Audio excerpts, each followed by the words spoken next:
once you arrest a police criminal, a criminal police, you arrest him, put him in jail. What I'm trying to say here is criminals in the police service are co-equal to the criminals outside of this organization.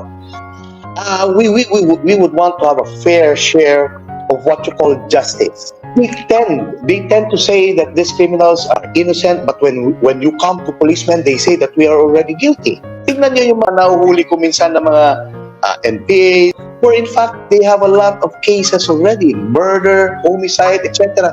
Eh yung police po, ginagawa lang po yung trabaho. Di ba? It's not because we're PNP, we're not community, right? We are all community here. What we want is that at least, sana naman, bigyan po naman kami ng right po na maging innocent. Kasi napapansin nyo, kung minsan magkamali pa ang police, sasabihin mo nila kagad, mali talaga ang police. But sometimes we do not know what really happened in the incident.